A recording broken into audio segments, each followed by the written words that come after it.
Hello friends, I welcome you to my YouTube channel is my investment. Alok industries को लेके काफ़ी सारे investors के मन में काफ़ी ज़्यादा कंफ्यूजन है। स्टॉक ने काफ़ी ज़बरदस्त रैली देने के बाद लगातार लोअर सर्किट लग रहे हैं। स्टॉक अपने रिसेंट हाई से लगभग आधा हो चुका है। ऐसे में इस तरह के काफ़ी सारे एनालिसिस आ रहे हैं। कोई कह रहा है कि मेरा टारगेट 150 रुपये है, कोई 200 रुपये बता रहा है, कोई कह रहा है नहीं आप बेच के निकल जाओ, स्टॉक तो 10 रुपये आ जाएगा।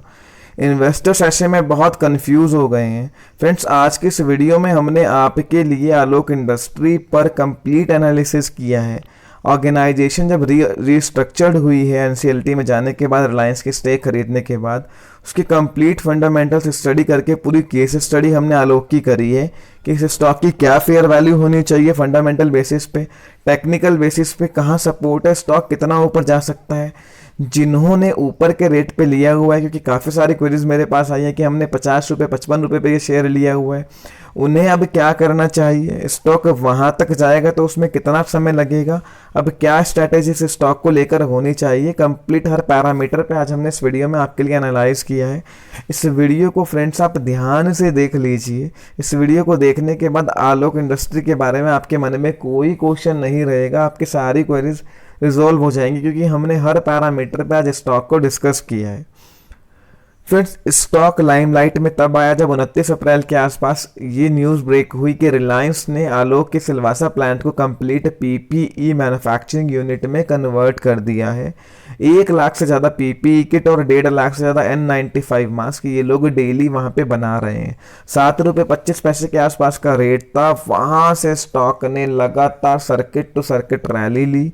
स्टॉक ने 2 जुलाई को 58 रुपये 50 पैसे का हाई बनाया। स्टॉक में उस दिन से लोअर सर्किट लगना स्टार्ट हुआ। 11 कॉन्जिक्यूटिव सेशन से लोअर सर्किट लग रहा है। स्टॉक अपने रिसेंट के हाईज 58 रुपये के आसपास से आधा हो चुका है। फ्राइडे के सेशन में स्टॉक का प्राइस 31 रुपये 85 पैसे था। अब यहाँ पर काफ़ी सारे ऐसे लोग हैं, जब स्टॉक अपर सर्किट लगा तो उन्होंने हायर रेट में से स्टॉक को लिया इस एंटिसिपेशन में कि ये तो बहुत ऊपर चला जाएगा, क्योंकि उस तरह टाइम काफ़ी इस तरह के एनालिसिस आए कि ये तो 500 रुपये मिनिमम जाएगा। जबकि हमने अपनी हर पुरानी वीडियोस में आपको ये बात बताई थी फ्रेंड्स कि 50 रुपये से ऊपर इसके वैल्यूएशन समहाउ एक्सपेंसिव होंगे, वहाँ पे आपको पार्शियल प्रॉफिट तो बुक करना ही चाहिए। अब फ्रेंड्स, हम बात करते हैं कि फंडामेंटली इस कंपनी की फेयर वैल्यू क्या होनी चाहिए, किस तरह की वैल्यूएशंस गोइंग फॉरवर्ड शेयर को मिल सकती हैं। फ्रेंड्स, दोनों बिजनेस पे हम बात करेंगे। फिलहाल कंपनी का जो कोर बिजनेस है टेक्सटाइल का, वहाँ पर कामकाज कम हो रहा है और कंपनी सिर्फ पीपीई किट ही ज़्यादा बना रही है उस बेसिस पर भी। और जब ये पीपीई किट कोई लाइफ टाइम तो बनेगी नहीं, 1-1.5 साल बाद कंपनी फिर से अपने कोर बिजनेस पे आएगी, तो कोर बिजनेस पर भी और पीपीई किट पर भी किस तरह की वैल्यूज को मिलनी चाहिए। पहले पीपीई किट की बात कर लेते हैं। 1.5 लाख के आसपास N95 मास्क, 1 लाख के आसपास पीपीई किट, इससे ज़्यादा ही कुछ कंपनी बना रही है। 650 रुपये पीपीई किट का इनका रेट है। पूरे क्वार्टर की सेल हम मानते हैं, जो Q1 इनका आने वाला है, क्योंकि अप्रैल में ही पीपीई किट बनना शुरू हुई है। Q1 में जो ये बिजनेस है पीपीई किट N95 मास्क का, यहाँ पर अगर हम मल्टीप्लाई करें 650 1 लाख पर डे के हिसाब से, तो 600 करोड़ के आसपास बैठता है। उसमें कंपनी ने कुछ कैपेसिटी भी एक्सपेंड करी है। N95 मास्क भी कंपनी बना रही है, तो 900 से 1000 करोड़ के आसपास की जो सेल है वो कंपनी क्लॉक कर लेगी Q1 में इस बिजनेस से, पीपीई किट और N95 मास्क के। इस कंपनी की जो पिछले कुछ फाइनेंशियल ईयर्स की सेल है वो भी इतनी ही है, 3500 4000 करोड़ के आसपास। Q3 की जो सेल्स थी वो भी 900 करोड़ के आसपास थी, तो वो इन लाइन है पिछली सेल्स के आसपास से कंपनी यहाँ से क्लॉक कर लेगी। फ्रेंड्स, जो इसका मार्च 2020 का शेयर होल्डिंग पैटर्न है, वहाँ 221 करोड़ के आसपास टोटल शेयर इशूड है। बहुत ध्यान से इस चीज़ को समझिए, बहुत ध्यान से। कंपनी की जो प्रोजेक्टेड सेल है FY21 की, वो आप मान के चलिए लगभग 4000 करोड़ के आसपास आएगी। प्रीवियसली जब कंपनी अच्छा चला करती थी, इवन ये जो बिजनेस है टेक्सटाइल का, 7 से 8% का मार्जिन यहाँ पर बहुत अच्छा माना जाता है। तो उस हिसाब से आप मान के चलिए कि 200 से 250 करोड़ का आसपास का प्रॉफिट पूरे फाइनेंशियल ईयर की फ्रेंड्स में बात कर रहा हूँ यहाँ पे। FY21 में 4000 करोड़ के आसपास की सेल पे 250-300 करोड़ के आसपास का प्रॉफिट ये कंपनी दिखा सकती है, जिस तरह का मैनेजमेंट एफिशिएंट है रिलायंस।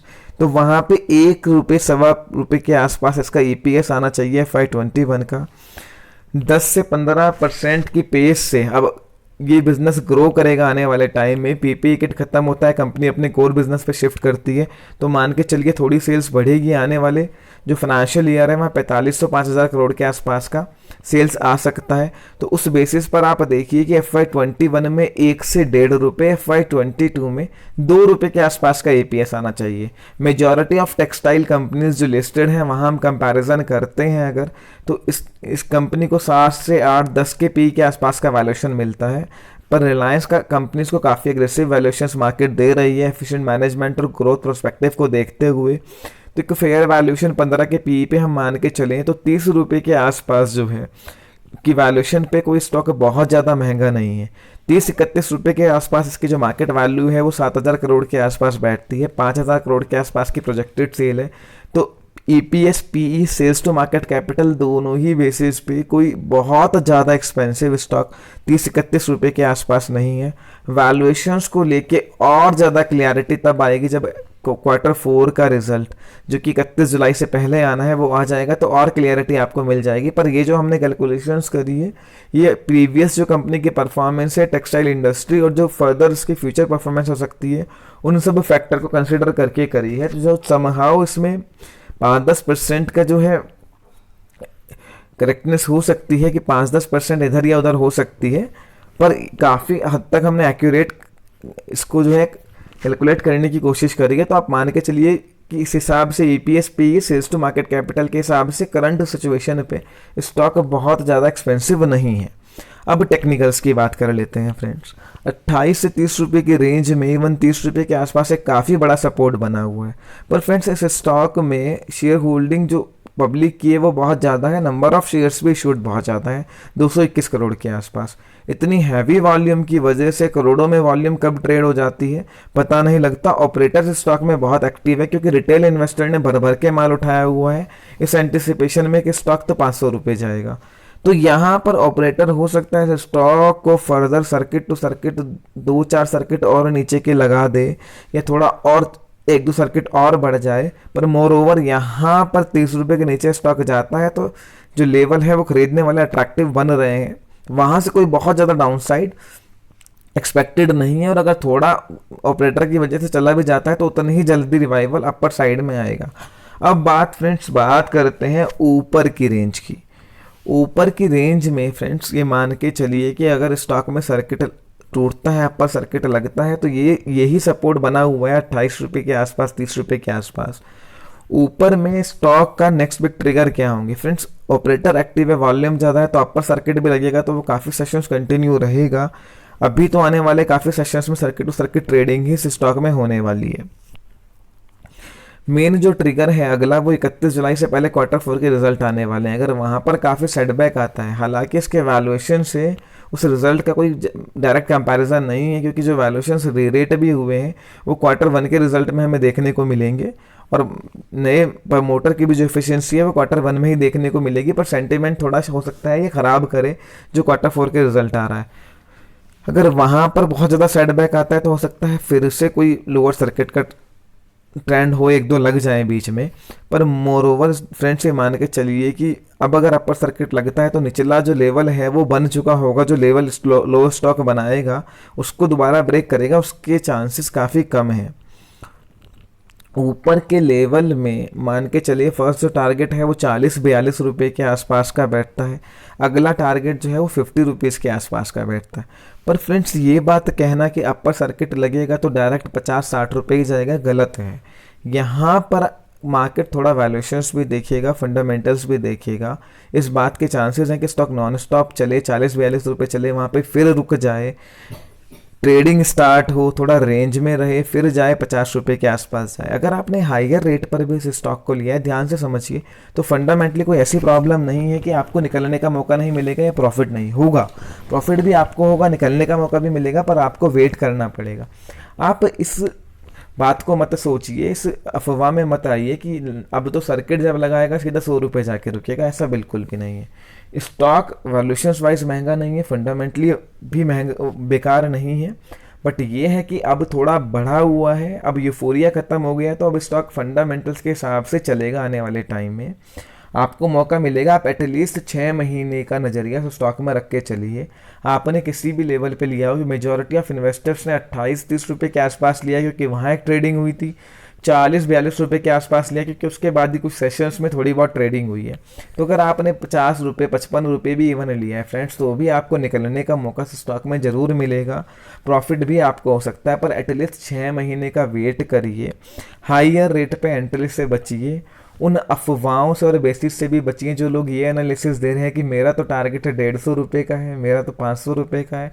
अब उनके पास क्या फंडामेंटल रीज़न है फ्रेंड्स, ना तो मेरे को समझ में आ रहा है, ना मेरे को इतनी नॉलेज है। मैं सच बताऊं कि मैं 30 रुपये के स्टॉक को बिना किसी रीज़न के, बिना फंडामेंटली एनालाइज करे बोल दूं कि 500 रुपये चला जाएगा। मेरे चैनल पर आपको जितनी भी वीडियो मिलेंगी वो सब फंडामेंटल एनालिसिस के बेस पर ही मिलेंगी।